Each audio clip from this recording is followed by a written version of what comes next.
खड़े होके बुलाते हैं हम सबके ग्रेट महागुरु जी महामहिम श्री ग्रेट महागुरु जी माधव साहब।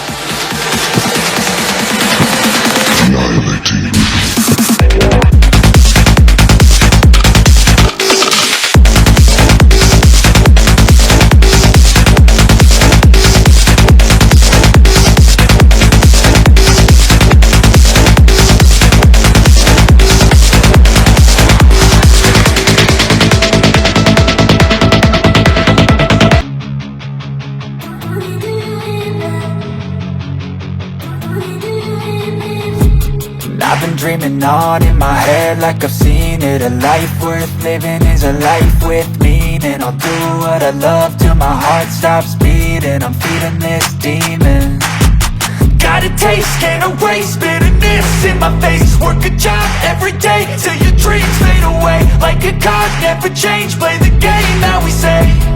I need a break. I'm staying strong, need to move on to be what I want. I'll keep dreaming on. I'm staying strong, need to move on to be what I want. I'll keep dreaming on.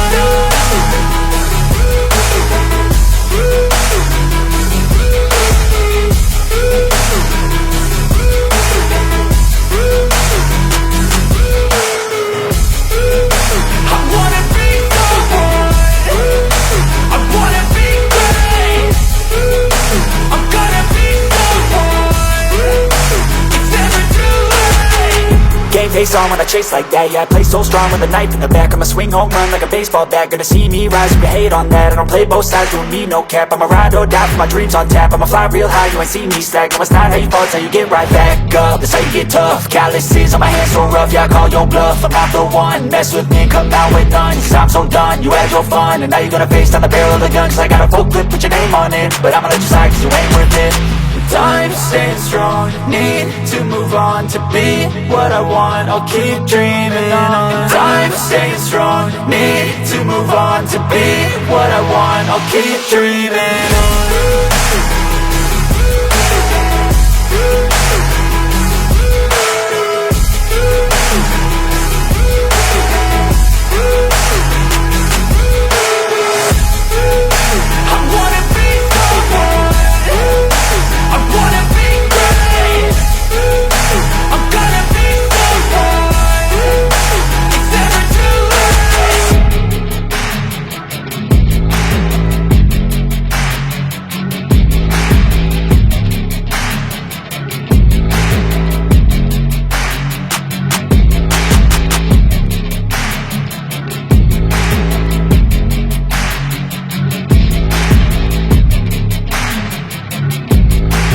इस 3 दिवसीय workshop को शुभ रूप से दीप प्रज्वलित करके इसका शुभारंभ करें। मैं मां गुरु जी से करबद्ध अनुरोध करूंगा, मां गुरु जी मंच पर आएं और मैं अपनी टीम से अनुरोध करूंगा दीप को सेंटर में लेकर के आएं। वॉलंटियर थोड़ा हेल्प करें और आप सब लोग बैठ करके ताली बजाएंगे, बहुत अच्छा रहेगा। बहुत सीनियर लीडर्स भी यहाँ पर हैं, मैं चाहूंगा मां गुरु जी आपका आशीर्वाद मिले। सबसे पहले कृष्णपाल चौधरी साहब का स्वागत करते हैं आप यूनिवर्सल क्राउन एम्बेसडर साहब। मां गुरु जी से रिक्वेस्ट करेंगे हमारे टाइगर को मां गुरु जी आशीर्वाद दें। एक दिन है सपनों की रात पांडे साहब।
अपने उम्मीदों का हमने सूरज झुकाए हैं। अरे हमी बवंडर हमी सिकंदर अरमानों का हमी समंदर आसमान के सिरे बांध दे पाँव उठाकर सिंधु लांग दे ऐसे हम हैं लीडर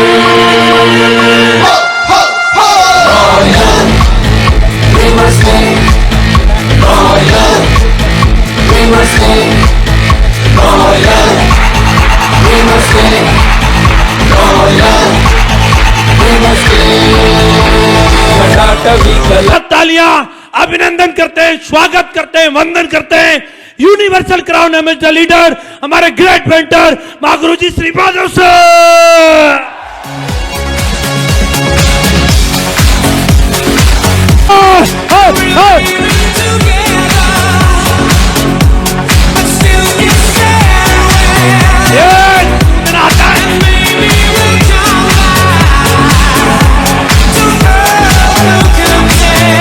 बहुत बहुत शुक्रिया।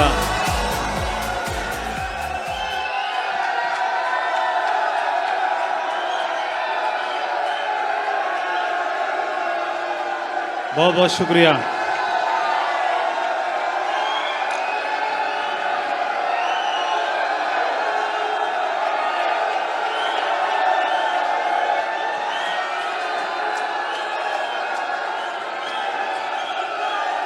थैंक यू, शुक्रिया।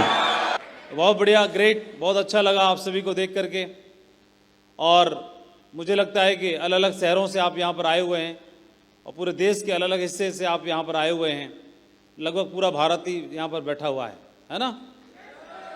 तो देश के अलग अलग हिस्से से यहाँ पर बैठे हुए हैं और दिमाग में, जहन में शायद एक ही बात चल रही है कि जो सपना देखा है इस बिज़नेस में डायमंड बनने का, जो सपना देखा है इस बिज़नेस के माध्यम से जीवन को संवारने का, जो सपना देखा है अपने आप को इस बिज़नेस में कामयाबी के शिखर तक ले जाने का, वो शायद इस मीटिंग से पूरा हो। फिर लगता है कि इस मीटिंग से पूरा होगा, फिर लगता है कि शायद इस मीटिंग से पूरा होगा। हर बार कोई ना कोई एक मीटिंग अटेंड करने का मौका मिलता है, हर बार कोई ना कोई और मीटिंग।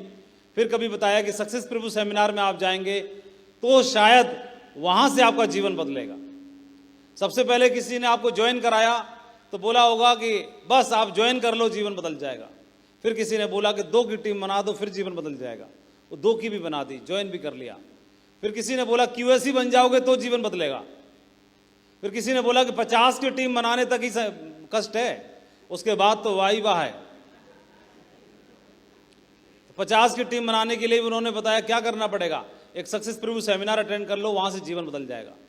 वो भी अटेंड कर लिया। फिर बोला महागुरु जी की ट्रेनिंग अटेंड कर लो, बिजनेस बिल्डिंग सेमिनार, वो भी अटेंड कर डाली होगी। फिर बोला डायमंडशिप अचीव करना चाहते हो, जब तक डायमंड नहीं देखोगे बनते हुए तब तक नहीं बनोगे, तो डायमंडशिप का जश्न भी शायद देख लिया होगा। फिर अपलाइन ने बोला कि एक मीटिंग और करनी पड़ेगी, तो वही मीटिंग ढूंढ रहे हैं तब से अभी तक, वो कौन सी है जो फाइनल वाली होगी, है ना? वो ढूंढ रहे हैं कि फाइनल वाली कौन सी है, जिसके बाद बोलो कि अब नहीं करनी पड़ेगी, इसी में काम पूरा हो जाएगा। तो हमारी कामयाबी का, सफलता का राज तो यही है कि एक मीटिंग और है, एक मीटिंग और वो एक मीटिंग और बोल बोल के अपलाइन जब हम ज्वाइन भी नहीं थे वहां से लेकर के यहां तक ले आया, तो लगता है कि यूनिवर्सल क्राउन एम्बेसडर तक भी ले ही जाएगा, है ना?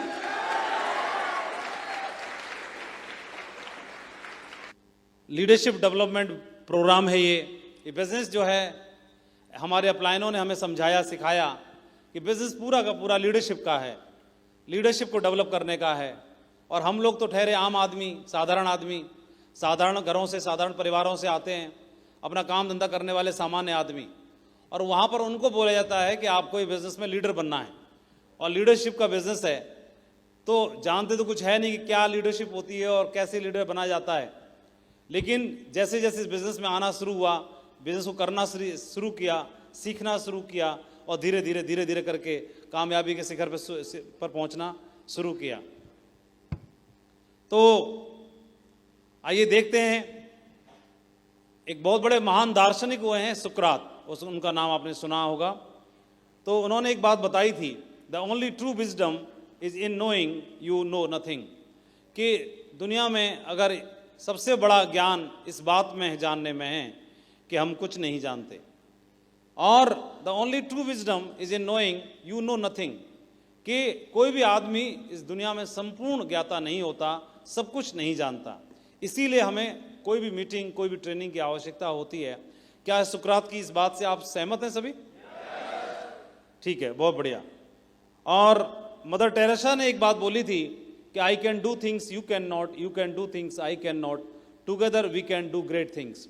उन्होंने बताया कि कुछ ऐसे काम हो सकते हैं जिनको मैं कर सकती हूँ और शायद आप नहीं कर सकते, और कुछ ऐसे कार्य हो सकते हैं जिनको आप कर सकते हैं और शायद मैं नहीं कर सकती।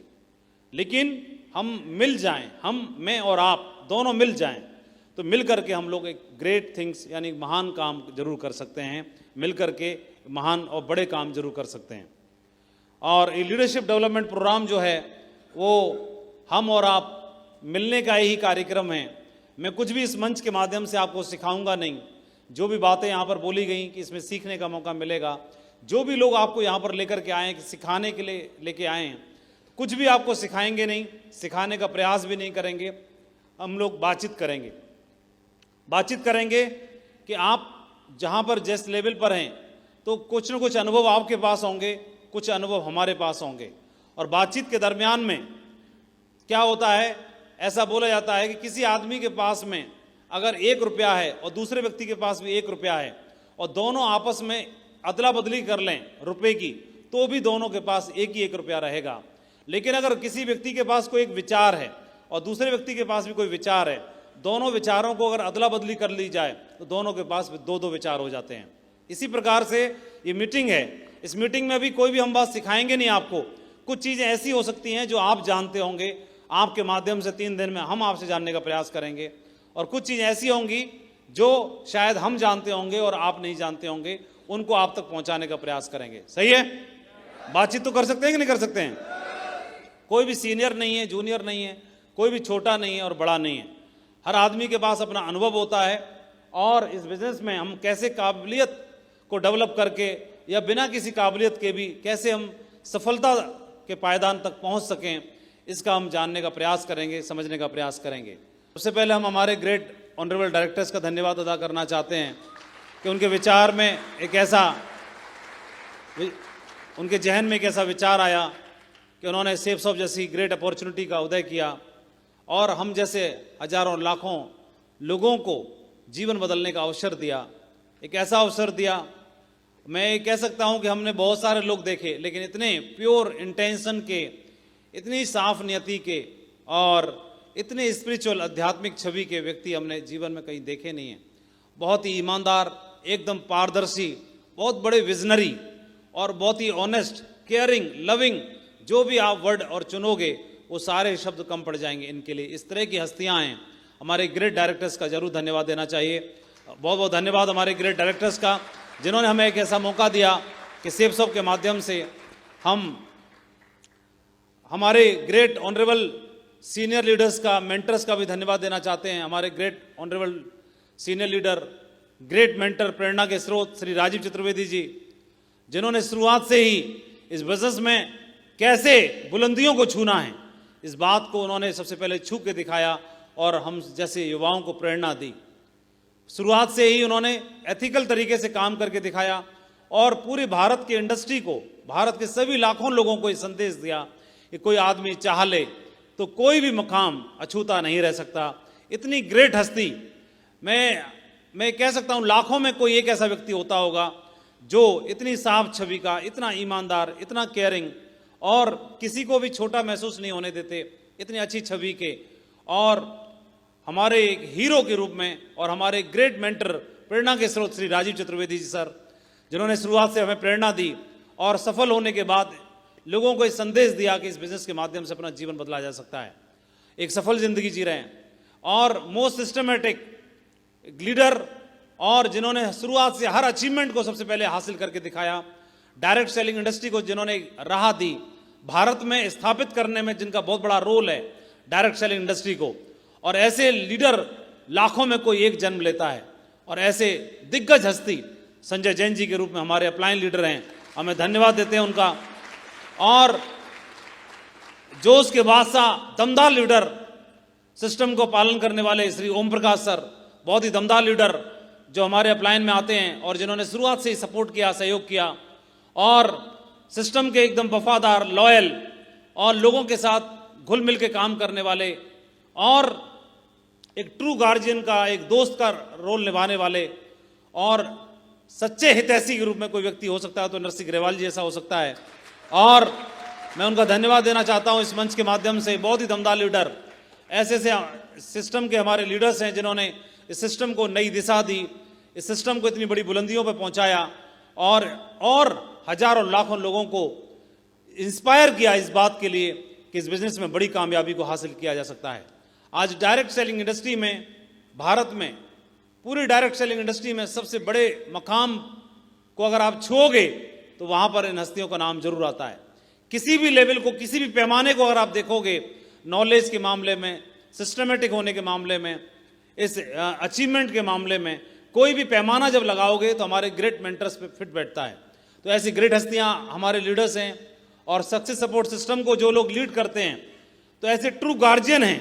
तो हम कह सकते हैं कि ऐसे लोगों के छत्र छाया में काम करते हुए हमारा भविष्य पूरी तरह से सुरक्षित है। तो थैंक यू हमारे सभी ग्रेट अपलाइन लीडर्स के लिए, बहुत बहुत धन्यवाद।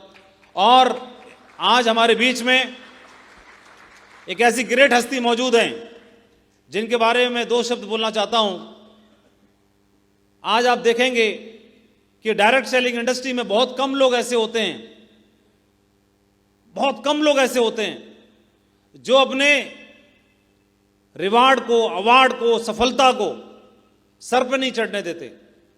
थोड़ी सी सफलता मिलती है, आदमी बहक जाता है, थोड़ी सी कामयाबी अचीव करता है और वो दाएं बाएं होना शुरू हो जाता है।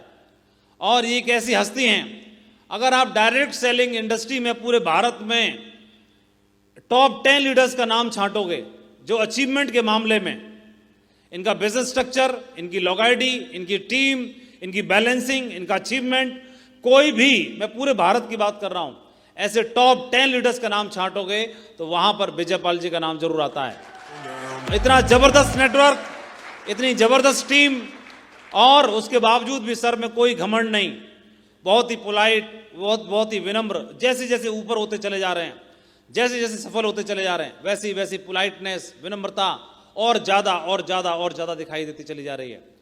और किसी भी टीम के लिए ये फक्र की बात हो सकती है कि उनको एक ऐसा अपलाइन के रूप में मिले। और सिस्टम को भी एक बहुत बड़ा फक्र है, आज सेफ शॉप के लिए वो गर्व बन चुके हैं, प्राउड बन चुके हैं, फक्र बन चुके हैं। और रॉयल ड्रीमर्स टीम के लिए भी वो फक्र का विषय बन चुके हैं और रॉयल ड्रीमर्स टीम के सबसे मजबूत स्तंभ हैं वो। और ऐसे लीडर होना अपने आप में गर्व की बात है। और मैं जरूर चाहूंगा दिल से सम्मान पूर्वक एक ऐसे ग्रेट लेजेंड के लिए जोरदार तालियां होनी चाहिए। हमारे next universal crown ambassador leader mister Vijay Pal Singh, जोरदार तालियां होनी चाहिए।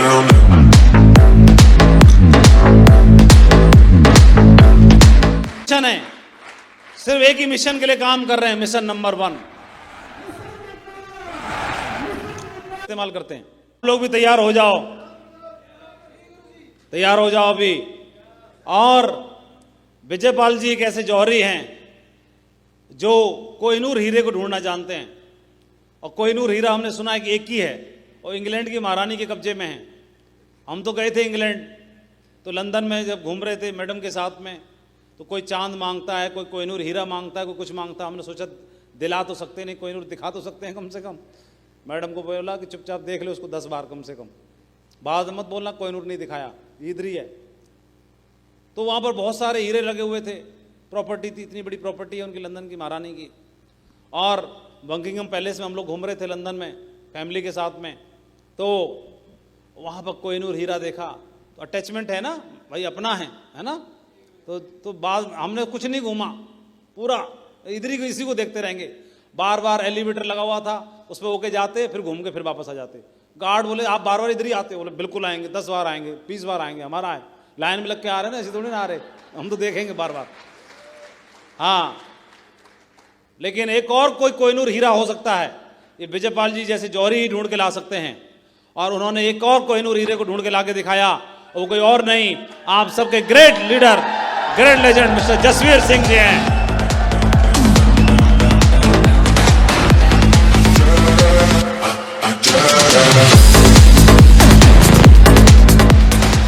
जसवीर जी एक ऐसे लीडर हैं, जसवीर जी एक ऐसे लीडर हैं जो एक छोटे भाई का रोल अदा करना बखूबी जानते हैं, जो एक बड़े भाई का रोल अदा करना भी बखूबी जानते हैं, जो एक अच्छे बेटे का, सुपुत्र का, सपूत का रोल अदा करना भी बहुत अच्छे से जानते हैं, जो एक पिता का रोल अदा करना भी बहुत अच्छे से जानते हैं बखूबी, एक पुत्र का रोल अदा करना भी बहुत अच्छे से जानते हैं, और एक ट्रू गार्जियन का रोल अदा करना भी बहुत अच्छे से जानते हैं, और एक अपलाइन का रोल अदा करना भी बहुत अच्छे से जानते हैं, और एक अच्छी डाउनलाइन का रोल अदा करना भी अच्छे से जानते हैं।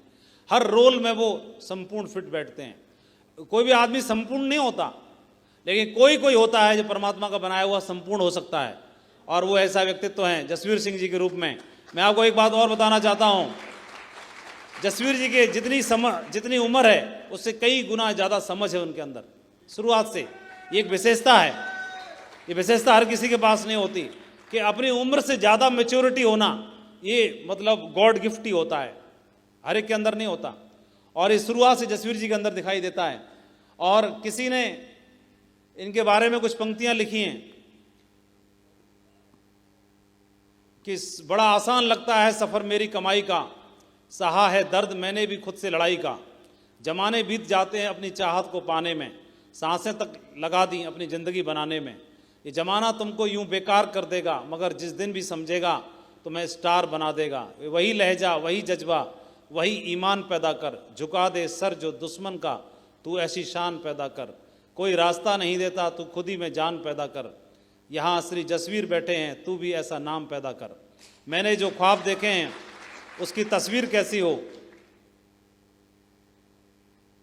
वो चांद जैसी हो, उसकी तकदीर जैसी हो, मैं सोचता हूँ इस नेटवर्क में मेरी तस्वीर कैसी हो, तो मैं गर्व से कहता हूँ श्री जसवीर जैसी हो।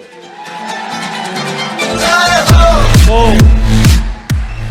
मैं जरूर चाहूँगा, मैं ये नहीं बोलूँगा कैसे सम्मान देना चाहिए, लेकिन दिल से एकदम भाव विभोर होके दिल से जैसे भी, तो आप लेट के, बैठ के, खड़े हो गए, जैसे भी सम्मान होना चाहिए जसवीर जी के लिए, जोरदार तालियां होनी चाहिए।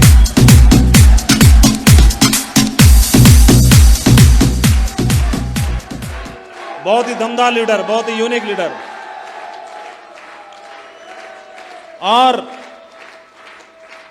और इस टीम के कप्तान, इस जहाज में सवार हैं, उस जहाज के पायलट जसवीर जी, और तो सारे के सारे बब्बर शेर हैं पूरे।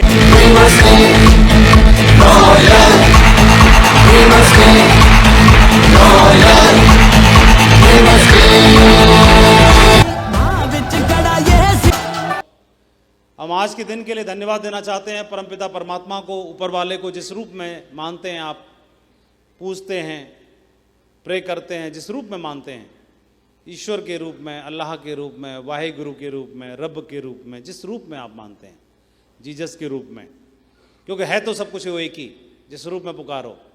अगर वो नहीं चाहते तो आज इस हम हॉल में नहीं होते, है ना।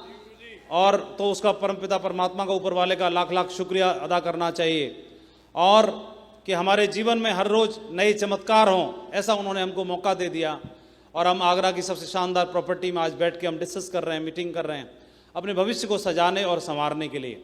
इससे ज़्यादा खुशकिस्मत कौन हो सकता है बताइए, है ना। तो मोस्ट लकी पर्सन है, today is the great day, और हमें ग्रेटफुल होना जरूरी है।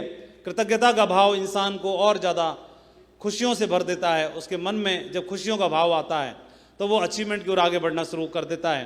तो ग्रेटफुल रहें और जश्न के मूड में रहें। खुशियों के का भी धन्यवाद देना चाहिए, और साथ ही साथ मैं धन्यवाद देना चाहिए हमें कि हमें एक ऐसी ग्रेट अपॉर्चुनिटी मिली, तो उसके लिए खुश हैं कि नहीं आप लोग।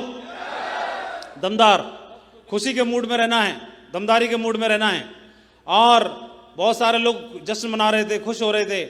वैसे तो ये टीम ऐसी है, जोश के मामले में कुछ बंदे तो ऐसे मैंने नोटिस कर रखे हैं, उनको कुछ मत बोलो उससे पहले चिल्ला पड़ेंगे।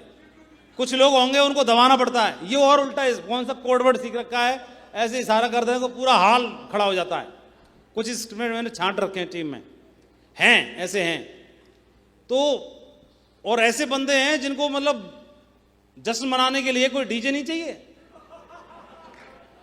वो कहीं जनरेटर चल रहा हो, उधर ही उसी की आवाज में डांस करके आ जाएंगे। जनरेटर पे भी डीजे समझ के आ जाते हैं, मालूम ही नहीं है कि जनरेटर बज रहा है कि डीजे है। तो 3 चीजें हासिल करना चाहता है प्रत्येक आदमी अपने जीवन में। वो 3 चीजें कौन कौन सी हैं?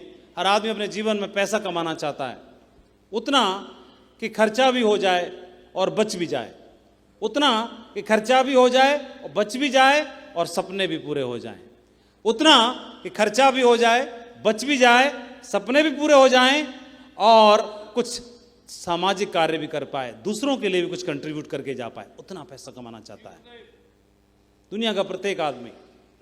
और दुनिया का प्रत्येक आदमी ये चाहता है। दूसरा, अपने पैसे को सही इस्तेमाल करने के लिए अपने जीवन में उसको समय भी चाहिए, और समय के साथ साथ अपने जीवन में वो सुरक्षा भी चाहता है, स्वतंत्र होने के लिए, जीवन में आगे बढ़ने के लिए, समृद्धि के लिए। या नौकरी पेशा वाले लोग ऐसे तो है, चाहे प्राइवेट नौकरी करते हो, चाहे सरकारी नौकरी करते हो, चाहे अपना खुद का काम धंधा करते होंगे, कोई दुकान करता होगा, कोई शोरूम खोलता होगा, कोई दूध का काम, कोई व्यापारी है, कोई कुछ है, कोई कुछ है, कोई कुछ है, कोई कुछ है, ऐसे तो है सब लोग, है ना। हाँ, अब हर आदमी पैसा कमाता है जीवन में। ये तो हम लोग पैसा कमाते हैं, अब इसमें से 10,000 से लेकर के 1 लाख रुपए तक महीने कमाने वाले लोग बैठे होंगे। किसी के महीने की आमदनी 20,000 होगी, किसी की 40,000 होगी, किसी की 1 लाख होगी, 80,000 होगी, 60,000 होगी, ऐसी तो होगी सभी की। ठीक है, तो हम लोग पैसा कमाते हैं। और पैसा कमाने के लिए कोई आदमी मान के चलिए महीने में 40,000 रुपये कमाता है, 40,000 रुपये महीने में कमाता है, तो उसके घर का खर्चा, हर आदमी के जीवन में जो पैसा कमाता है वो कमाने को लेकर के उसके जीवन में खर्चे रहते हैं। और खर्चों में सबसे पहले एक खर्चा रहता है, इस खर्चे को हम दैनिक खर्चा बोलते हैं। कौन से? दैनिक खर्चे। दैनिक खर्चे कौन कौन से होते हैं? कौन कौन से होते हैं दैनिक खर्चे? जगह से बोलो। स्कूल फीस, राशन का खर्चा, बिजली का बिल,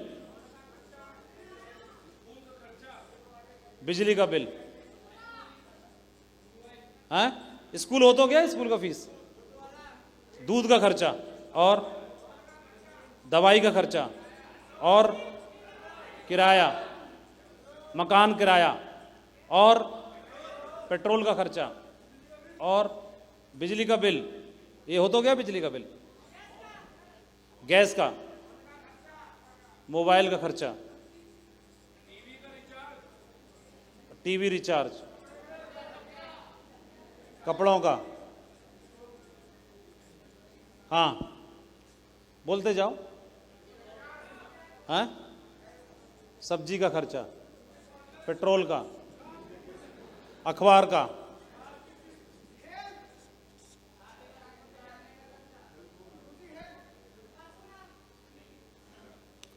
ये जो भी खर्चे हैं आपके, ये सारे खर्चे आपके दैनिक खर्चे हैं।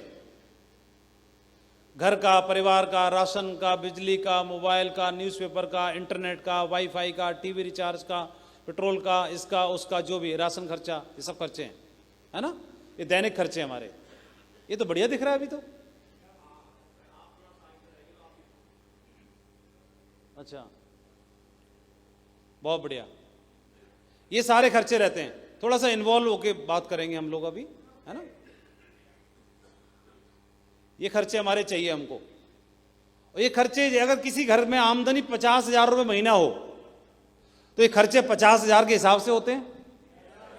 किसी के घर में अगर आमदनी 20,000 रुपये महीना ही आती हो डॉक्टर साहब, तो ये खर्चे 20,000 के हिसाब से होंगे। किसी के घर में 70,000 आती हो आमदनी, तो खर्चे कैसे हो जाएंगे? 70,000 में बजट बनेगा। बोलो हाँ कि ना। उसी हिसाब से पिलो कवर होंगे, उसी हिसाब से पर्दे होंगे, उसी हिसाब से बच्चों की शॉपिंग होगी, उसी हिसाब से मतलब घर का राशन होगा, और देसी घी से खाएगा, बटर से खाएगा, उससे खाएगा, उससे खाएगा। बात सही है कि नहीं है? मतलब कुल मिलाकर के कमा कितना भी लो, 10,000 कमा लो, चाहे 20,000 कमा लो, चाहे 40,000 कमा लो, चाहे 80,000 कमा लो, सब इसी में चला जाता है। दैनिक खर्चों में कुछ बोलना चाहते हैं? अभी दैनिक खर्चों में पूरा हमारी आमदनी चली जाती है। ये हमारे जीवन के दैनिक खर्चे होते हैं, डेली के खर्चे होते हैं।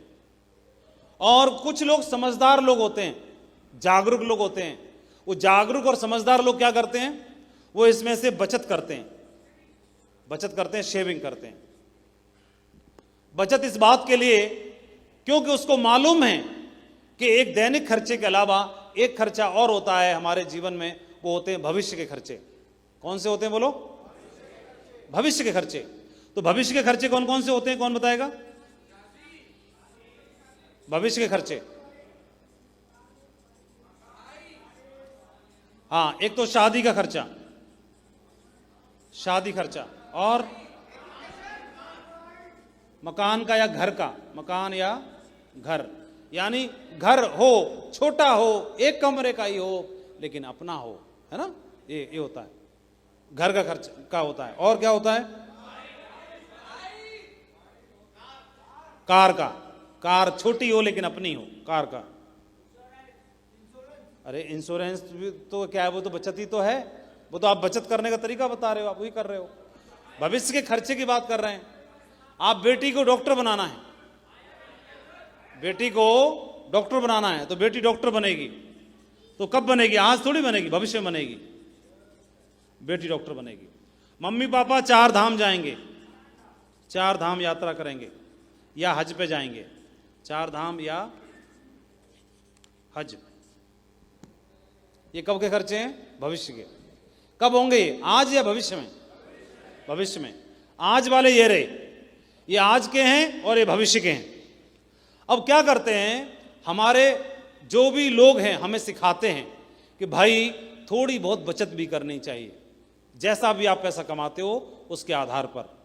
तो हम जागरूक हैं तो हम बचत करते हैं। और किसी ने 1000 रुपया महीना की क्या किया, और पोस्ट ऑफिस में MIS खोल ली, किसी ने RD खोल ली, किसी ने सुकन्या खाता धन खोल लिया, है ना? है ना? कुछ बोलो तो, हाँ ना तो करो ऐसे तो। और आपने 1000 रुपये महीना अगर बचाया तो 1 साल में आपने 12,000 रुपये बचा लिए, तो 10 साल में कितने बचे? 1,20,000। और आपने अगर 40 साल तक कमाया, 40 साल तक बचाया, तो आपको कितना इकट्ठा हो गया?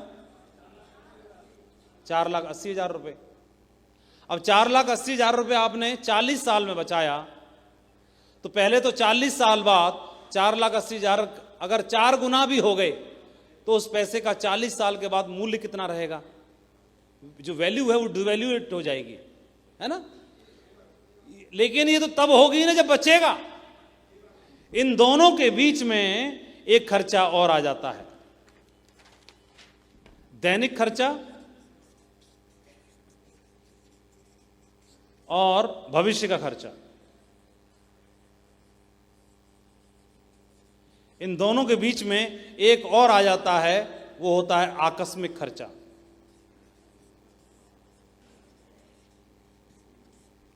हमने दैनिक खर्चे में से कटौती कर करके थोड़ा बचत करना शुरू की, और ताकि भविष्य के खर्चे पूरे हो सकें, ताकि बेटी डॉक्टर बन सके, ताकि अपना घर का सपना पूरा हो सके, ताकि एक छोटी सी कार का सपना पूरा हो सके, ताकि जिन माँ बाप ने सब कुछ अपना जीवन निकाल दिया मेरे लिए, उनको मैं 4 धाम भेज पाऊँ, हज की यात्रा करा पाऊँ, कुछ करा पाऊँ। तो इसके लिए मैंने इसके लिए करना शुरू किया बचत। लेकिन क्या हुआ, बीच में आकस्मिक खर्चे आ गए। और ये आकस्मिक खर्चे क्या होते हैं? अचानक से आते हैं। कभी किसी का कोई एक बड़ी बीमारी हो गई, किसी की एक्टिवा फिसल गई, और मालूम पड़ा 12,000 का बिल आया, और 12,000 आपने तो 1 साल में बचाए थे। 1 साल की बचत एक ही झटके में गई। कई बार तो ऐसा बन जाता है कि गाड़ी माइनस में चली जाती है। मतलब कभी कोई और दिक्कत आ गई, कभी कोई और परेशानी आ गई, कभी किसी का कोई झगड़ा हो गया, आकस्मिक सडन ऐसे खर्चे आ जाते हैं कि जो हम बचत करते हैं वो बचत पूरी इसी में चली जाती है। क्या इस बात से आप सहमत हैं? कितने लोग सहमत हैं? पूरी बचत इसमें चली जाती है, और ले दे के सेविंग के नाम पर क्रॉस हो जाता है। हमने दैनिक खर्चे में से 40,000 या 60,000 या 70,000 जो भी कमाते हैं, उसमें से दैनिक खर्चे करते करते थोड़ा थोड़ा बचाया भविष्य के खर्चों के लिए, कार के लिए, चार धाम के लिए, हज के लिए, या बेटी को डॉक्टर बनाने के लिए, उसके लिए हमने बचाना शुरू किया। अचानक से क्या हुआ, आकस्मिक खर्चा आ गया और वो सारी बचत को ले गया। क्या ये बात सही है? यहां तक समझ में आ रहा है? अब मैं आपसे पूछना चाहता हूं कि ये भी हो गया और ये भी हो गया, लेकिन ये तो ज्यों का त्यों खड़ा हुआ है ना, है? ये ज्यों का त्यों खड़ा हुआ है। और इसमें क्या क्या है? इसमें शादी का खर्चा है, मकान का है, कार का है, बेटी को डॉक्टर बनाने का है, और माँ बाप को चार धाम भेजने का है। तो अभी आप बताओ, बचत तो कोई जो करी थी वो तो यहां चली गई। अब बेटी डॉक्टर बनेगी कि नहीं बनेगी? तो उसके लिए क्या व्यवस्था है? क्या व्यवस्था है उसके लिए? या चार धाम मम्मी पापा को भेजना है, उसके लिए क्या व्यवस्था है? या कोई और ट्रीटमेंट कराना है, तो उसके लिए क्या व्यवस्था है? कोई आदमी बोलता है कि मैं क्यों करूं, मैं क्यों करूं, मैं तो नौकरी में हूं, मैं तो इसमें हूं, मैं तो उसमें हूं।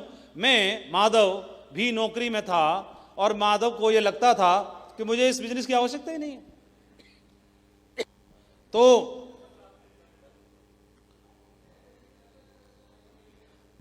अभी मैं नौकरी में जरूर हूं और मैं प्लान कोई मुझे समझा रहा है, तो मेरे दिमाग में बार बार आ रही है कि मुझे क्या जरूरत है इस बिजनेस की। ये बिजनेस तो उन लोगों को चाहिए जो बेरोजगार हैं, जिनमें कोई काम धंधा नहीं है, जो खाली राम है। मैं तो सरकारी टीचर हूं, मुझे क्या जरूरत है करने की? मैं अकड़ रहा हूं, मैं ढंग से सुन नहीं रहा, मैं एक कान से सुन के दूसरे से निकाल रहा हूं, इसलिए कि मुझे लगता है मुझे इसकी जरूरत नहीं है, मुझे ऐसा लगता है। लेकिन जब मैं ट्रेनिंग में गया और मेरे अपलायन ने मुझे ये बात बताई, तब मेरी समझ में आया। उन्होंने मेरे से पूछा कि माधव जी क्या व्यवस्था है इसकी बताओ, इसकी बताओ, बाकी बात बाद में करेंगे। आपका प्रमोशन, आपका इंक्रीजमेंट, आपका जो भी मिलेगा सब लगा लो इसमें। सब लगाने के बावजूद भी ये भविष्य के, जब मां बाप को चार धाम भेजना है, बेटी डॉक्टर बननी है, इसकी व्यवस्था क्या है? और इसकी व्यवस्था, मेरा तो चेहरा पीला पड़ गया। वही क्वेश्चन मैं आज आपसे पूछ रहा हूं, आप बताओ क्या व्यवस्था है इसकी? चाहे आप नौकरी करते हो, चाहे अपना खुद का काम धंधा करते हो, चाहे खुद का कोई व्यापार करते हो, मैं सबसे प्रश्न कर रहा हूं, मैं तो सबसे, इसकी क्या व्यवस्था है? नहीं है। तो जब नहीं है तो इसको करने के लिए कोई अगर रास्ता मिले और बताया जाए, तो क्या इस व्यवस्था के लिए, बेटी को डॉक्टर बनाने के लिए कुछ कर लेना चाहिए, नहीं कर लेना चाहिए? तो फिर मेरे अपलायन बता रहे हैं कि दुनिया में हर आदमी को 24 घंटे का वक्त देता है ऊपर वाला, 24 आवर, और 24 घंटे के वक्त में से कोई भी आदमी सुबह 3 घंटे का वक्त सुबह जागने में, तैयार होने में, पूजा अर्चना करने में और नौकरी तक जाने में, ट्रेवलिंग करने में 3 घंटे का वक्त निकाल देता है ना? तैयार होने में, पूजा करने में और ट्रेवलिंग करने में, नौकरी तक जाना पड़ता है ना, वहां तक 3 घंटे गए। इसके अलावा -3 कितने बचे? 21 घंटे। 8 घंटे नौकरी करता है, कम से कम 8 घंटे या इससे ज्यादा। फोर्स में होगा तो इससे भी ज्यादा करनी पड़ती है ना? कम से कम 8, तो 21 - 8 कितना बचा? 13 घंटे। 13 घंटे में से कोई भी आदमी, सामान्य आदमी 8 घंटे की नींद लेता है। क्या लेता है? नींद लेता है। तो 13 - 8 कितना बचा? हाँ,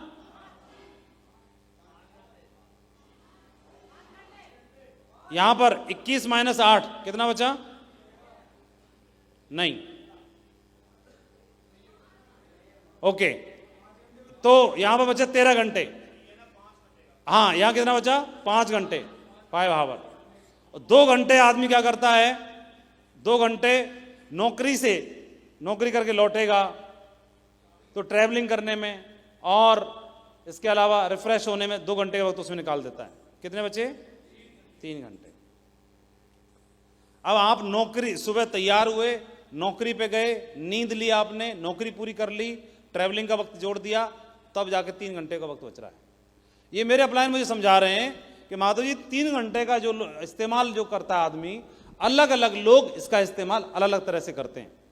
इसमें थोड़ा टाइम टीवी देखते हैं, थोड़ा टाइम मोबाइल पे बिताते हैं, फेसबुक पे देखते हैं, थोड़ा टाइम बच्चों के साथ बिताते हैं, थोड़ा टाइम कोई न्यूज़पेपर पढ़ता है, थोड़ा टाइम कोई पुलिया वाले दोस्त वगैरह उधर उधर बैठ लेता 10-20 मिनट, थोड़ा टाइम अपने कोई सुंदरकांड में बैठ गया जा करके, कोई उसमें बैठ गया जा करके, मंदिर में बैठ गया, थोड़ा टाइम आदमी अपने अपने हिसाब से इसको व्यतीत करता है। क्या ये बात सही है? कोई परिवार के साथ बैठता है, कोई पेरेंट्स के साथ बैठता है, कोई समाज में बैठता है, कोई पुलिया पे बैठता है, कोई टीवी के साथ समय बिताता है, कोई न्यूज़पेपर में, कोई इंटरनेट पे, कोई अपना समय बिताते हैं। अब बेटी को डॉक्टर बनाने की बात हो, बेटी डॉक्टर बनेगी, तो बेटी डॉक्टर बनाने की बात हो तो क्या ये 3 घंटे का इस्तेमाल, ये 3 घंटे क्या आप दे सकते हो? दे सकते हैं? तो मैंने भी लपक के बोल दिया हाँ दे सकता हूं। तो उन्होंने बोला ना ना ऐसे मत बोलो, अपनी मर्जी से मत बोलो, क्योंकि ये 3 घंटे आपके नहीं हैं, ये 3 घंटे किनके हैं? ये 3 घंटे उनके हैं जिनके संग आप बैठते हो, बच्चों के साथ, परिवार के साथ, फैमिली के साथ, पेरेंट्स के साथ, वाइफ के साथ, दोस्तों के साथ, मित्रों के साथ, पड़ोसियों के साथ, टीवी के साथ, इंटरनेट के साथ, वही तो हैं। और बगैर पूछे आप दे रहे हो,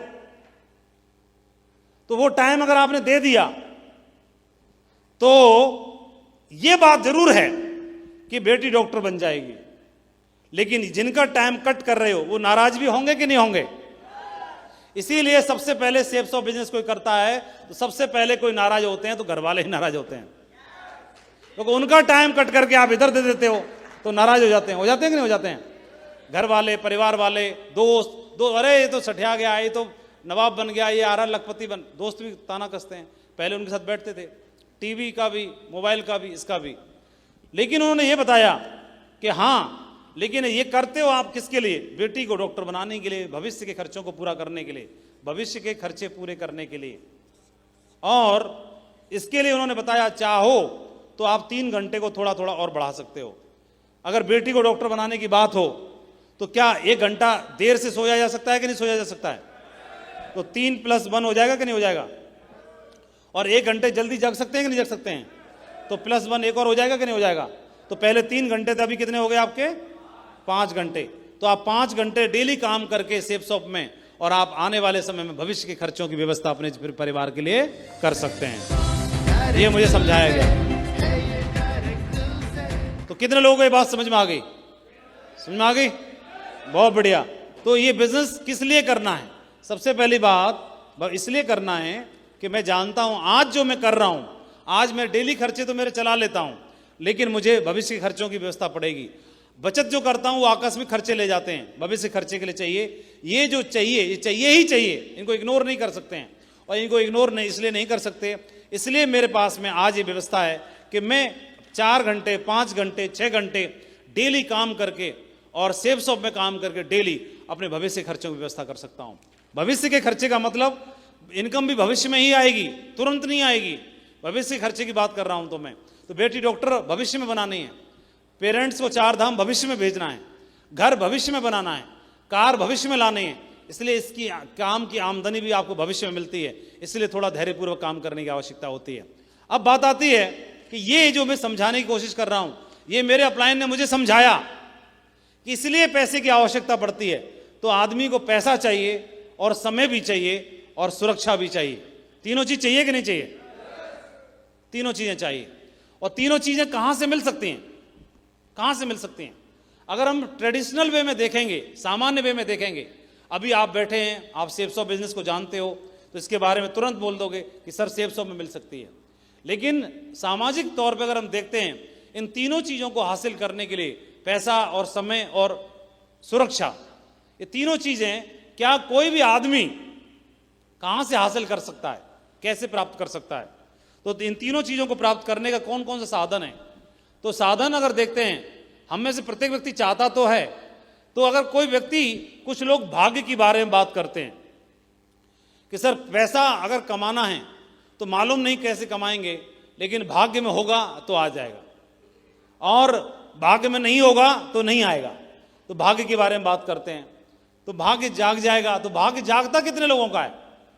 ये भाग्य के बारे में इग्नोर नहीं कर रहा, मना नहीं कर रहा, टाल नहीं रहा हूं, विरोध में नहीं हूं, लेकिन भाग्य के बारे में अगर बात की जाए तो भाग्य कितने लोगों का जागता है? भाई इन तीनों चीजों को हासिल करना है तो भाग्य में होगा तो मिल जाएगा। ऐसे बात सुनिए कि नहीं सुनिए आप लोगों ने? मैं भी इस बात को मानता हूं, भाग्य में होगा तो मिल जाएगा।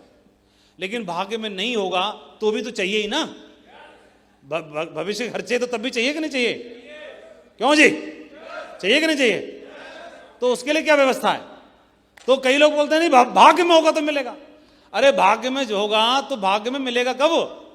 तो भाग्य के बारे में बात करते हैं, कुछ ये वीडियो देखते हैं। इसमें एक भिखारी है वीडियो में, और ये भिखारी एक सड़क किनारे बैठा हुआ है और उसके पैर में कंकड़ लग गया है तो ब्लीडिंग हो रही है और परेशान है, न कपड़े हैं पहनने के लिए, न खाना है खाने के लिए, और न जूते हैं पहनने के लिए। तो जिस बिल्डिंग पे बैठा है, जिस रोड पे बैठा है, उस बिल्डिंग के ऊपर एक पति पत्नी में, मियाँ बीवी में झगड़ा हो रहा है। तो क्या सिचुएशन है, इस वीडियो को पूरा देख के समझना आप, बताना फिर। Auch wenn du auf 4 Buchstaben sitzt. Ich hab mir mit Vergnügen heute Morgen die Arschkarte bestellt. Nun hab ich endlich volles Programm, inklusive Blues. Und ich singe, als ob es kein Morgen mehr gibt. वो बेचारे की बीवी लेके भाग गया और आप लोग खुश हो रहे हो अभी। लेकिन मैं ये बताओ, मुझे समझाने की कोशिश करो कि भिखारी के भाग्य में था, इसकी तो लॉटरी लग गई है। लेकिन ऐसे पूरे दुनिया में 700 करोड़ लोग हैं, तो भिखारी कितने होंगे उनमें? पोटेंशियल देखते हैं ना, स्कोप कितना है, स्कोप कितना है? 1 करोड़ तो होंगे ही ना, कम से कम की बात करते हैं, ज्यादा क्यों मान रहे हो? वो कह रहा 200 करोड़ तो होंगे ही।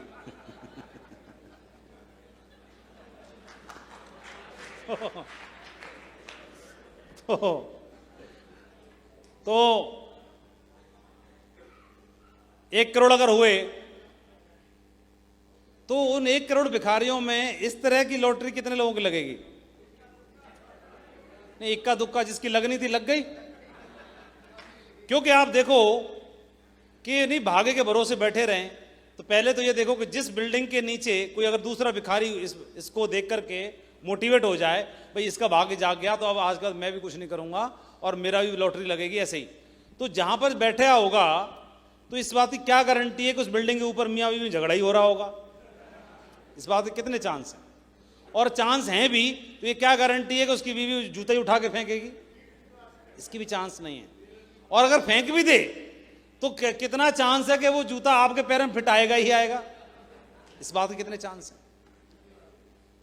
हाँ, चांस कितने हैं? 1 करोड़ में 1 का, तो 1 का नंबर लग गया पहले ही। बाकी क्या करना चाहिए? बाकी को भरोसे बैठे रहना चाहिए या कोई दूसरा उपाय सोचना चाहिए? हाँ, तो वही बात कर रहे हैं।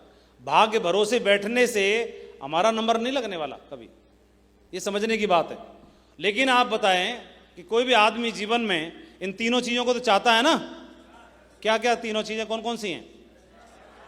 पैसा, समय और सुरक्षा, ये तीनों चीजों को हासिल करना चाहता है। और इन तीनों चीजों को हासिल करने का दूसरा उपाय क्या है? कोई बताएगा आप में से? हाँ? अरे मेहनत तो कर तो रहे हो ना, नौकरी में काम धंधा कर तो रहे हो आप, और क्या करोगे अलग से? और कहां पे करें? एक तो भाग्य का बात करता है आदमी, और क्या करेगा? एक पिछली मीटिंग में एक बंदे ने बताया, गुरुजी एक काम करो कि किसी अमीर लड़की को पटा लो, ऐसे करके बता रहा था। उसे तरीके पूछ रहे थे, तो आदमी जैसा होगा दिमाग वैसे ही तरीके बताएगा। तो ये कह रहा कि कोई मोटी वाली मोटरिया को पटा लो, पैसे से मोटी, और उसी की तो बात कर रहे हैं। तो मैं बोला तेरे से ही पटेगी क्या वो मोटरिया? कोई और बचा नहीं पृथ्वी ग्रह पे कोई। पहले तो ये है। दूसरा तो ऐसे बता रहा था, कहां गया? एक बंदे ने पोस्ट किया कि अमीर घर की लड़की कैसे पटाएं, कौन कौन जानना चाह रहा है? ये देखो याद खड़ा कर रहा है, बोलो गुरुजी मुझे बता दो।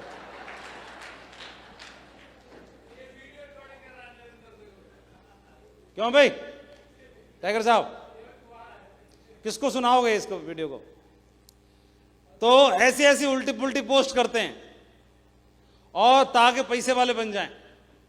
तो क्या इस बात से कितने चांस हैं कि पैसा, समय और सुरक्षा तीनों चीजें हासिल की जा सकती हैं? हाँ? नहीं है। तो और कोई तरीका बताओ। क्या केवीसी में जाकर बन सकते हैं? हाँ, पहले तो ये देखो, इस हॉल में बैठे हुए नंबर कितने का लगेगा इसमें?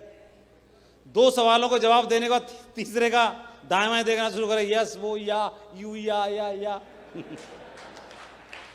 हैं? 2 प्रश्न में सारी लाइफ लाइन इस्तेमाल होने के बावजूद भी बचनी नहीं कुछ भी, या यू हो जाएगी पूरी। हेलो, और फिर जिसकी या हो भी गई, 5 करोड़ जो कमा के ले भी आया, वो भी अब दोबारा से दूध बेच रहा है। क्यों?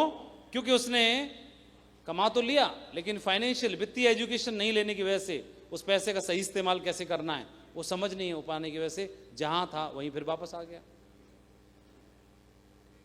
लेकिन बात तो कर रहे हैं ना, तीनों चीजें चाहिए, ये और ये। और भाग्य की बात करी आपने, वो तो कैंसिल है, वो तो चल नहीं पा रहा। दूसरा तरीका कौन सा बताया आपने? लड़की पटाने वाला मोटरिया, ये भी कैंसिल है। तीसरा केवीसी का है, ये भी कैंसिल है। चौथा आप लोग बताओ कहां से कमाने? तो तीनों चीजें हैं ना, हैं? तिजोरी की चाबी किन के हाथों में रही है शुरुआत से? कौन आदमी है जो पैसा, समय और सुरक्षा कमा के रखा है ट्रेडिशनल वे में?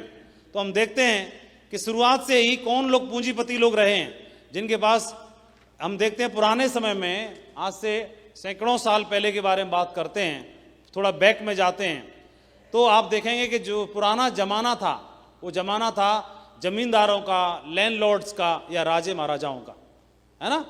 या जिन लोगों के पास जमीन ज़्यादा थी, यानी कोई राजा है तो उस राज्य की जमीन सारी उसी की हो गई ना, हक उसी का हो गया, कर के रूप में, लगान के रूप में पैसा उसको मिलेगा। तो सबसे ज़्यादा धनवान कौन होगा? राजा। या आपने सुना होगा कोई ऐसा उस राज्य में सेठ साहूकार भी हुआ करता था जो राजा को भी खरीद सकता है, इतना धन उसके पास हुआ करता था जमीन की वजह से, इतनी जमीन का मालिक हुआ करता था, हजारों बीघा जमीन का वो साहूकार हुआ करता था और वो धनाढ़ हुआ करता था। तो आपने सुना होगा आज से पुराने टाइम में, कुछ समय पहले तक भी, जो भी लोग शादी ब्याह भी करते थे तो ऐसे परिवार में करते थे जिनके पास जमीन ज्यादा हो, खेत ज्यादा हो, जमीन ज्यादा हो। ऐसे सुना आप लोगों ने? तो जो पूंजीपति थे वो कौन लोग थे?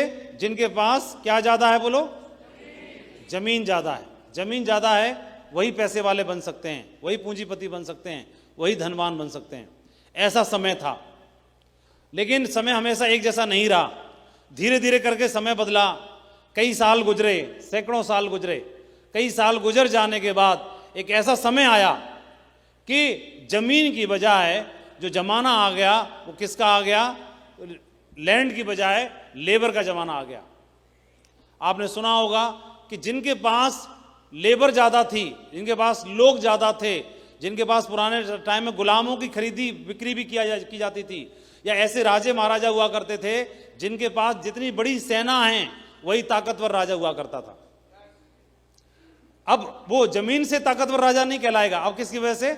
सेना कितनी बड़ी ज्यादा है उस बात से। तो आपने सुना होगा कि जो राजा ज्यादा बड़ी सेना का मालिक हुआ करता था वो दूसरे राज्य पे आक्रमण करके उसको भी अपनी सेना में मिला लिया करता था, है ना? तो ताकतवर कौन हो गया अब? जिसके पास मैन पावर है ना? मैन पावर, लेबर ज्यादा थी, मैन पावर ज्यादा थी, तो वो अब पैसे वाले होना शुरू हो गए, है ना? दूसरा, समय बदलने के बाद अब ये कोई राजा है, उसके पास जमीन ज्यादा है लेकिन सेना कम है, तो भी वो नहीं रह पाएगा, कोई कब्जा कर लेगा दूसरा। तो जमाना किसका आ गया? लोगों का आ गया, लेबर का आ गया, मैन पावर का आ गया। इसके बाद में धीरे धीरे जो समय गुजरा, और समय गुजरने के बाद एक ऐसा समय आया कि जमाना किसका आ गया? निवेश का। जिनके पास कैपिटल थी, जिनके पास धन था, अब जिनके पास जमीन थी उनको कोई नहीं पूछ रहा, जिनके पास लोग थे उनको कोई नहीं पूछ रहा। ऐसे लोग जिनके पास धन था वो धन को निवेश करके उन्होंने उद्योग डाल दिए, उद्योग धंधे डाल दिए, फैक्ट्रियां डाल दी, उद्योगपति बन गए। और उनके निवेश की वजह से क्या किया? उन्होंने मार्केट पे पूरी पे कब्जा कर लिया। वो कब्जा कर लिया और उनकी मोनोपोली हो गई। क्या हो गई? मोनोपोली हो गई। और धन के हकदार सिर्फ वही लोग होना शुरू हो गए। अब जमीन वाले को कोई नहीं पूछ रहा, या जिनके पास लेबर थी उसको कोई नहीं पूछ रहा। जमाना बदलना शुरू हो गया। और जमीन की एक फोटो भी लगा हुआ है। जमीन के बारे में अगर देखा जाए तो दुनिया की सबसे बड़ी जमीन की मालकन जो है वो इंग्लैंड की महारानी है। तो कानूनी तौर पर पृथ्वी की 16% जमीन की मालकिन वही है। तो इसका मतलब ज़्यादा धनवान वही हुई कि नहीं हुई? ये पुराने टाइम की बात है। मतलब जमीन के आधार पर अगर किसी को मालिकियत देखी जाए तो जमाना किसका आ गया? पूंजीपति कौन है? ये पहले जमाना इनका था, फिर जमाना इनका बदला, फिर यहाँ पे आया, और जमाना बदलते बदलते किसका आ गया? जमाना इनका आ गया कि एक ऐसा जमाना आया कि अब जिनके पास जमीन है उसकी भी आवश्यकता नहीं है, लेबर ज़्यादा है उसकी भी आवश्यकता नहीं है, जिनके पास धन ज़्यादा है उसकी भी आवश्यकता नहीं है। एक ऐसा कोई ग्रुप आया जिसने एक कंपनी की स्थापना की, और जिनके पास न तो ज़मीन है और न जिनके पास लोग हैं और न जिनके पास पैसा है। इन्होंने क्या किया? एक कंपनी की स्थापना की और इसके शेयर्स निकाले, और 10 यहाँ से पैसा आया, यहाँ से आया, यहाँ से आया, यहाँ से आया, यहाँ से आया, यहाँ से, यहाँ से, यहाँ से, यहाँ से 50 जगह से धन इकट्ठा हुआ। इनके पास जमीन नहीं है, इनके पास लोग भी, मैन पावर भी नहीं है, इनके पास पैसा भी नहीं है। सिर्फ एक विचार, एक कंपनी ने 10 जगह से पैसा इकट्ठा करके, शेयर्स बांट करके, और क्या किया? वो तीनों चीज़ों का हकदार बन गया, मालिक बन गया। अब इनके पास में क्या हुआ? इनकी ताकत को न तो जमीन से मापा जा रहा, न लोग मैन पावर से नापा जा रहा, और न निवेश की बदौलत। सिर्फ क्या किया? एक कंपनी ने अपने आप को स्थापित किया, और शेयर्स बांटने की वजह से वो एक ऐसा ऑर्गेनाइजेशन बन गया, एक ऐसा उद्योगपति बन गया जिसने तीनों चीज़, हमने जिसके बारे में बात की, पैसा, समय और सुरक्षा, तीनों चीज़ों के हकदार बन गए। जमाना बदलना शुरू हुआ, धीरे धीरे करके एक समय और ऐसा आ गया कि अब इन चारों चीज़ों की भी आवश्यकता नहीं है, चारों की भी आवश्यकता नहीं है। अब जमाना आ गया कि टैलेंट के बल पर भी कोई व्यक्ति पूंजीपति बन सकता है, या तीनों चीज़ों का हकदार बन सकता है, तीनों चीज़ों का हकदार बन सकता है। तो आपने देखा, न इनके पास में ज़मीन है, न इनके पास में ज़मीन है, न इनके पास में लोग हैं, न इनके पास कोई उद्योग धंधा है, उसके बावजूद भी मैन पावर भी नहीं है। सिर्फ काबिलियत की वजह से, टैलेंट के बल पर ये लोग भी स्टार बन गए। और किसी का भी उदाहरण लें, हजारों लोग उदाहरण हैं, चाहे आप नेहा कक्कर का उदाहरण लें, चाहे अरिजीत सिंह का उदाहरण लें, चाहे AR रहमान का उदाहरण लें, चाहे स्पोर्ट्स में किसी का लें, आप देखेंगे इनके पास कोई भी धन की और सुरक्षा की कमी नहीं है। क्या ये बात सही है? लेकिन इसमें नंबर कितनों का आता है? हम बात किसकी कर रहे हैं? हम बात कर रहे हैं पैसा, समय और सम्मान, सुरक्षा, इन 3 चीज़ों की बात कर रहे हैं। तीनों चीज़ें किसको मिलती हैं? या तो जिसके पास जमीन थी, तो क्या हमारा नंबर आता है? क्या हमारे पास जमीन है इतनी? क्या है? उसमें नंबर हमारा नहीं आता। उसके बाद फिर बात आती है, क्या हमारे पास मैन पावर है? वो भी नहीं है, वहां से भी कट हो गए। किस बेस पर, किस बात के आधार पर हम बात करते तीनों चीजों को कमाने की? कुछ तो चाहिए, तो वो भी नहीं है। फिर तीसरी बात करते हैं, क्या निवेश करने के लिए धन है हमारे पास? क्या हमारे शेयर्स हैं मार्केट में? वो भी नहीं है। अब चौथा, इन तीनों में से कुछ भी नहीं चाहिए, चौथा होगा तो भी आप हकदार बन सकते हैं। और चौथा क्या? कि आपके बल्ले में इतनी ताकत होनी चाहिए जो विराट कोहली के में है। क्या आपके गले में वो सुर होना चाहिए जो AR रहमान के में है, अरिजीत के में है? क्या वो है हमारे पास? अरे गा तो हम लेते हैं, गाने की कोई बात नहीं है, लेकिन गा उतना ही पाते हैं, काम चलाऊ वाला, उसके दम पे मिलना कुछ नहीं है। ऐसे तो हजारों लाखों लोग गा लेते हैं, हजारों लाखों लोग खेल लेते हैं गेंद से, लेकिन उनके हकदार बन पाए तो नहीं है। तो क्या ये काबिलियत है? ये भी नहीं है। तो हम यहां से भी गए, लेकिन मांग तो इन्हीं की बराबर रहे ना। फिर जमाना आता है फ्री एंटरप्राइजेस का। फ्री एंटरप्राइजेस, कोई भी लोगों के लिए जो सर्विस देता है वो भी अपने आप को स्थापित कर सकता है। तो मैकडोनल्ड ने बर्गर बेचना शुरू किया, बर्गर हिट हो गया, लोग बर्गर खा रहे हैं, बदले में उसको पैसा कमा रहा है। तो अब या तो हमारे पास कोई ऐसी चीज होनी चाहिए जिसको बेच के लोग पसंद करें और हम पैसा कमाएं, कोई ऐसी रेसिपी, कोई ऐसा बर्गर, कोई ऐसा आइटम जो किसी पे ना हो और जो प्रचलित हो जाए पूरी दुनिया में। और जमाना इनका आ गया। अब इनके पास में क्या है? न तो इनके पास जमीन है, देखो, न जमीन है, न मैन पावर है, न निवेश करने के लिए धन है, न शेयर्स हैं, और ना ही योग्यता है, टैलेंट भी नहीं है। लेकिन ये एक रेसिपी लेके आता है बर्गर की और उसको बेचना शुरू करता है, लोगों को इतना पसंद आता है कि लोग दीवाने हो जाते हैं। यहीं से पैसा कमाता है और ये पैसा कन्वर्ट हो जाता है कुछ समय के बाद में किस में, फ्रेंचाइजी में। फ्रेंचाइजी में बदल के पूरी दुनिया में छा जाता है। ये यहां तक, ये भी पैसे वाला बन सकता है, हकदार बन सकता है, लेकिन इसके बाद जमाना बदलता चला आ रहा है। अब एक व्यक्ति ऐसा भी पैसा कमा सकता है जिसके पास इन चारों पांचों में से कुछ भी नहीं है, न जमीन है, न लोग हैं, न मैन पावर है, न शेयर्स की वैल्यू है, न उद्योग धंधा है, न काबिलियत है, न टैलेंट है, न कुछ भी नहीं है, और ये रेसिपी भी नहीं है।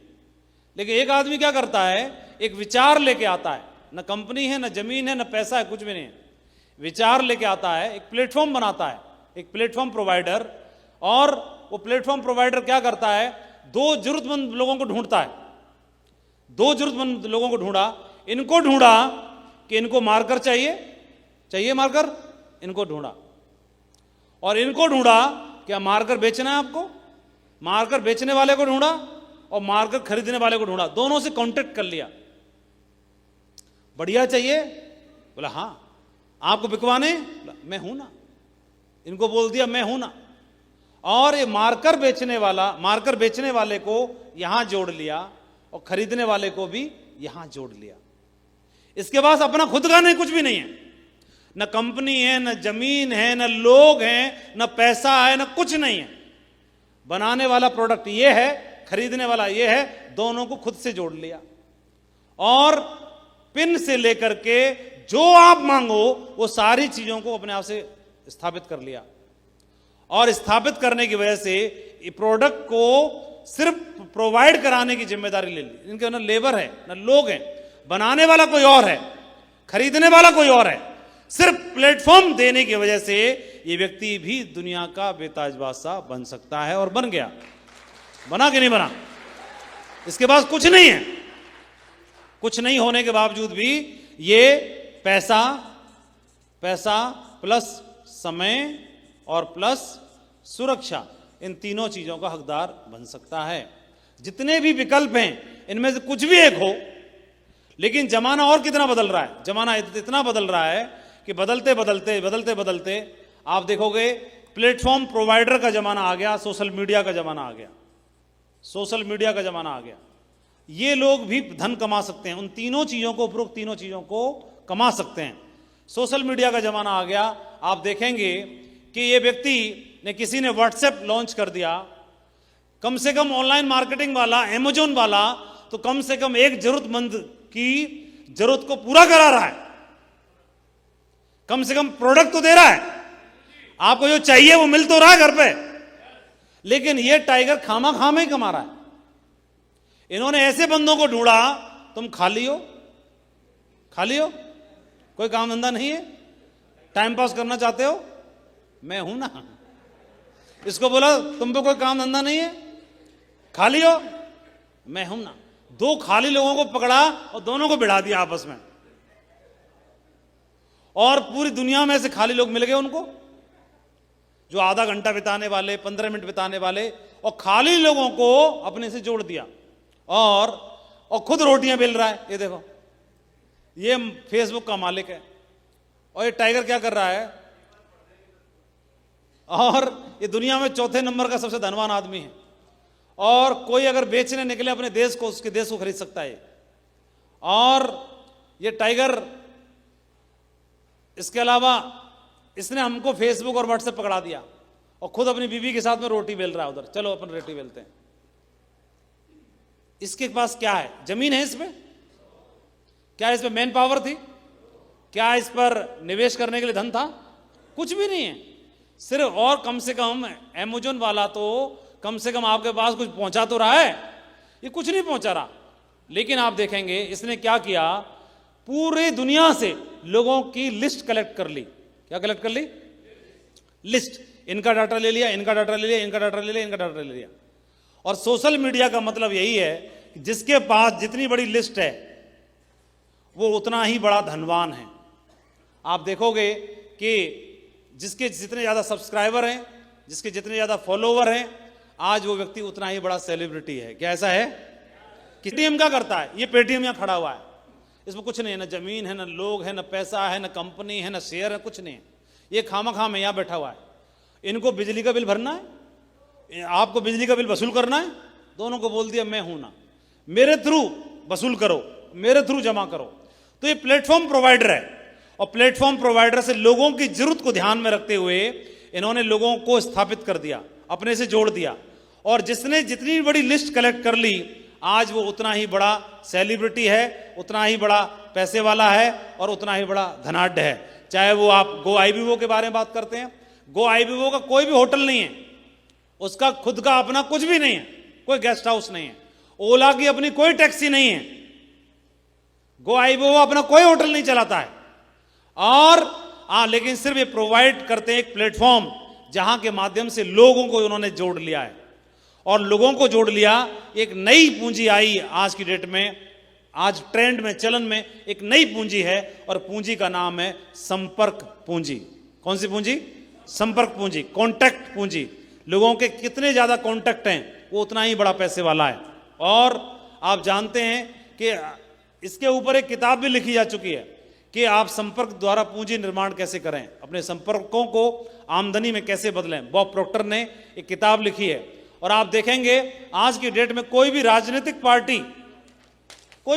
पार्टी नोट से ज्यादा बड़ी होती है या वोट से ज्यादा बड़ी होती है? किसकी वजह से? सुना नहीं मैंने। वोट से। वोट का मतलब क्या हुआ? किसके संपर्क में लोग ज्यादा हैं वही ताकतवर है। क्या समझ में आया? किसके संपर्क में लोग ज्यादा हैं वही ताकतवर है। तो आज की डेट का कोई व्यक्ति ताकतवर, अमीर और पैसा, समय और सुरक्षा चाहता है, तो इसके लिए बड़ा बनना चाहता है, तो इनके लिए, तीनों के बनने के लिए क्या चाहिए? जमीन की जरूरत नहीं है, और लोगों की जरूरत नहीं है, मैन पावर की जरूरत नहीं है, और निवेश की जरूरत नहीं है, कंपनी का एमडी होने की जरूरत नहीं है, और टैलेंट नहीं है तो भी चलेगा।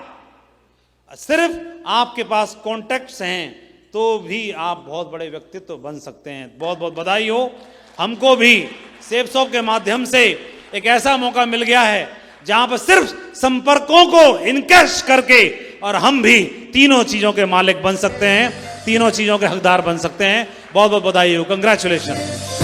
डायरेक्ट दिल से है ये, डायरेक्ट दिल से, डायरेक्ट दिल से। संपर्क के बारे में अगर देखेंगे, हमारे बिजनेस में कोई भी आदमी के इतने बड़े संपर्क नहीं है कि लाखों लोग उसको जानते हो, करोड़ों लोग जानते हो। मालूम पड़ा 50 मिलियन लोग आपको फॉलो करते हैं। 50 मिलियन की बात कर रहे हो? फेसबुक पर अगर कुछ पोस्ट कर भी दिया, इंस्टाग्राम पे, तो 50 लाइक ना मिले? 50 बार पलट पलट के देखा 50 लाइक मिले कि नहीं मिले? जिसको 50 लाइक भी नहीं मिल रहे, उस आदमी को किस बात का पैसा मिलेगा? बताइए, क्या बात का पैसा मांग रहे हो? लेकिन हमारे बिजनेस में क्या होता है, कोई आदमी मैक्सिमम लिस्ट बनाता है। कितने लोगों की लिस्ट बनाता है? बोलो जरा, हैं? कितने लोगों की लिस्ट बनाता है? बोल ही नहीं रहे। 100 की, 150 की, 80 की, 70 की, 40 पे आके तो उसका मतलब भूगोल बिगड़ जाता है। 40 नाम लिखते ही भूगोल गायब हो जाता है। लेकिन अगर कोई दमदार आदमी है, 200 की लिस्ट बना भी ली उसने, तो थोड़ा ध्यान से देखेंगे आप लोग, समझ रहे हैं? 200 की लिस्ट अगर बना ली तो आप 200 की लिस्ट से भी कैसे पैसे वाले बन सकते हैं, ये बात कितने लोग जानना चाहते हैं?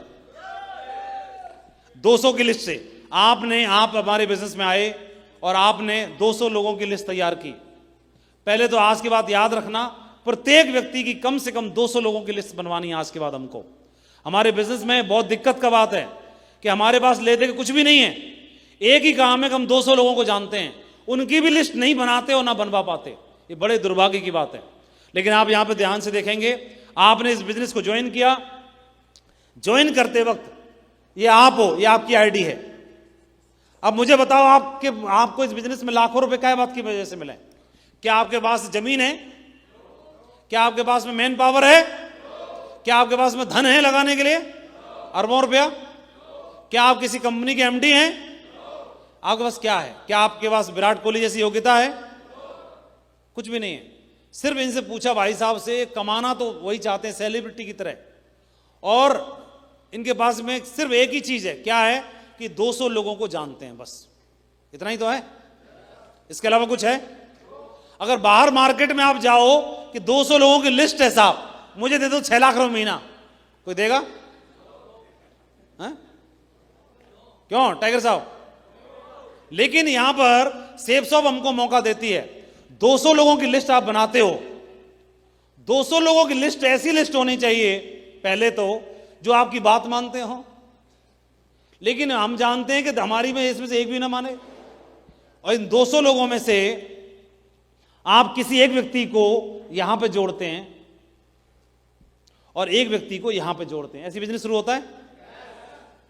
पीछे वाले थोड़ा रात भर, मैं जानता हूं रात भर ट्रेवल करके आए हो, नींद नहीं हुई है, पूरी अधूरी है, फिर भी हिम्मत दिखा रहे हो आप लोग, बहुत दमदारी वाली बात दिखाई आपने, है ना?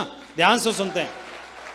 क्या होता है, ऐसी बात सुन के नींद आना स्वाभाविक है, क्योंकि मास्टर अगर ब्लैक बोर्ड पर पढ़ा रहा हो और अगर यही पढ़ लेते तो यहीं क्यों बैठे होते? इसकी हैबिट कहाँ है हमको? और ये मास्टर तो नौकरी छोड़ के आ गया, यहां भी मास्टरी दिखा रहा अपनी, है ना? है ना? लेकिन ये कहां मालूम था कि वो वाली क्लास अटेंड नहीं करने के बाद में अभी पीछे नहीं छूटेगा क्लास अटेंड करने का, कोई और दूसरा पकड़ लेगा। हाँ, हेलो,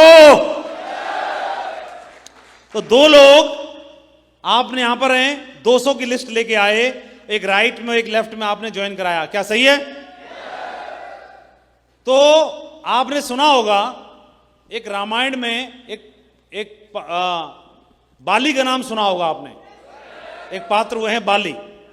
बाली के बारे में एक विशेषता थी कि बाली को ऐसा वरदान प्राप्त था, उसके सामने कोई भी योद्धा चला जाए उसकी आधी ताकत 50% उसमें चली जाती थी, समा जाती थी। तो इस बंदे में ज्यादा ताकत नहीं, हल्का फुल्का है, कोई कमजोर आदमी में उसके सामने कोई दमदार आदमी चला जाए तो दमदार आदमी की 50% इसमें चली गई और अपनी थोड़ी बहुत तो इसके अंदर होगी पहली, तो सामने वाले से भारी हो जाएगा कि नहीं हो जाएगा? उसको उठा उठा के कूटेगा कि नहीं कूटेगा? हाँ, लेकिन अगर कितने लोग चाहते हैं अगर ऐसा वरदान बाली की तरह आपको भी मिल जाता तो मजा आ जाता। बाली वाला तो मैं आपको बताना चाहता हूं, बाली को वरदान प्राप्त था कि 50% ताकत आएगी। कितनी कितनी बोलो, कितनी? 50%। कितनी? हाँ, लेकिन हमें धन्यवाद देना चाहिए सेफ शॉप का। आप 200 की लिस्ट लेके आए थे, कोई व्यक्ति आपकी टीम में जुड़ा और ये 200 की लिस्ट लेके आया, ये भी तो 200 की लिस्ट लेके आया। बाली की को आधी ताकत प्राप्त होती थी, लेकिन थैंक्स टू सेफ शॉप आपकी 200 की लिस्ट पूरी इसकी थी, वो आपकी हो जाती है ऑटोमेटिक। हो जाती है कि नहीं हो जाती है? 200 की लिस्ट है किसकी? इसकी। हो गई किसकी? आपकी। 200 की लिस्ट ये लेके आया, लिस्ट किसकी है? ये वाली, इनकी। और हो गई किसकी अब? इसकी। और ताकतवर कौन है आज की डेट में? जिसकी लिस्ट बहुत बड़ी है। कौन है? जिसकी लिस्ट बहुत बड़ी है, जिसकी कॉन्टैक्ट बहुत बड़े हैं, जिसकी संपर्क पूंजी बहुत बड़ी है, संपर्क ज्यादा बड़े हैं। तो अब हमें क्या करना है? शुरुआत में आपकी टोटल लिस्ट कितने की बनी? सही बताओ। 200 आपकी, 200 इनकी और 200 इनकी, टोटल कितनी बनी? 600। तो सही बताओ, जो आदमी 600 लोगों की जिसकी लिस्ट है, तो क्या उसको लाखों रुपए मिलते हैं? कहीं कहीं मिलते हैं उसको? तो लाखों रुपए के लिए क्या करना पड़ेगा? इस लिस्ट को अब हमें बढ़ाना पड़ेगा। क्या करना पड़ेगा? बढ़ाना पड़ेगा, बढ़ाना पड़ेगा। इसीलिए शुरुआत में आप जुड़ते हो और आपकी टीम 2, 3, 4 की होती है तो पैसा नहीं आता, ज्यादा काम नहीं होता, लिस्ट ही छोटी है।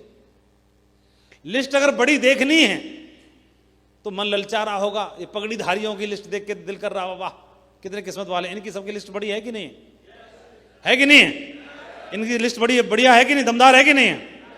लेकिन ये लोग भी ललचाते हैं, जब जसवीर जी और विजयपाल जी की तरफ मुड़ के देखते हैं तो मुंह फट जाता है इनका। हाँ, इतनी बड़ी लिस्ट के मालिक बैठे हैं, बोलो। तो हमें क्या करना है आज के बाद एक ही मिशन बनाना है।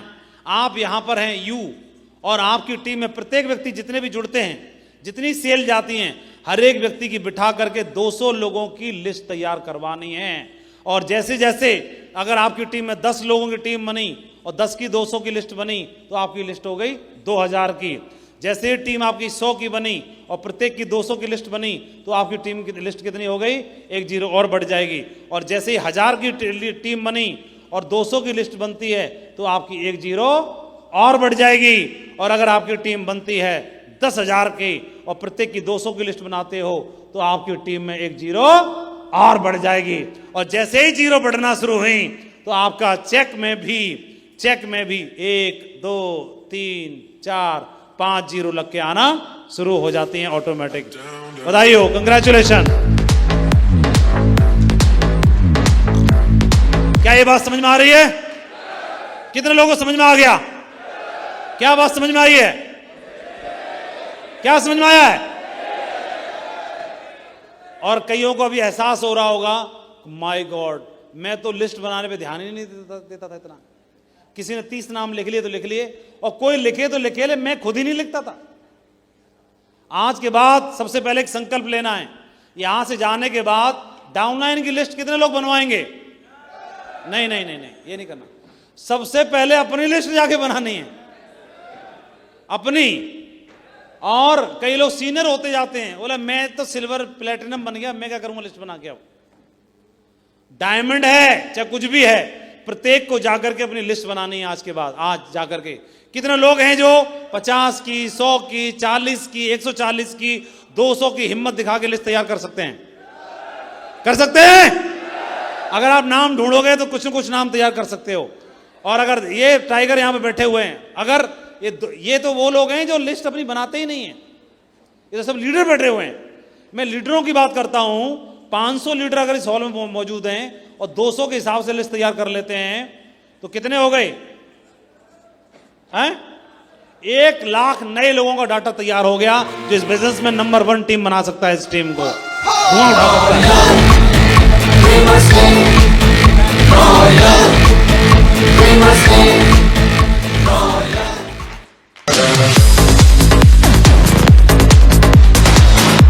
जय हो। यकीन मानो अभी तो एक पन्ना खुला है, अभी ऐसे ऐसे पन्ने खुलने वाले हैं कि मैंने आपको वादा किया था, बोला था कि नहीं बोला था? ईमानदारी से दिल से बताओ कितने लोगों को अभी ऐसा लग रहा है यार अभी काम बड़ा कर दूंगा मैं? उम्मीद जाग रही है? अभी देखते जाओ। आज महागुरु जी के हाथों में ये आया ना मार्कर और ये व्हाइट बोर्ड, ये 16 साल बाद आया है। और पहले आता था तो हम लोगों का बिल्कुल एकदम मीटर 70 कर दिया और यहां तक आके खड़े कर दिए। दोबारा आया है तो मुझे लग रहा है 500 यूनिवर्सल क्राउन एम्बेसडर बन के निकलेंगे। तो पूरी दमदारी के साथ, पूरे जोश जुनून के साथ, पूरे एंजॉयमेंट के साथ हम इस वर्कशॉप को अटेंड करेंगे। Thank you.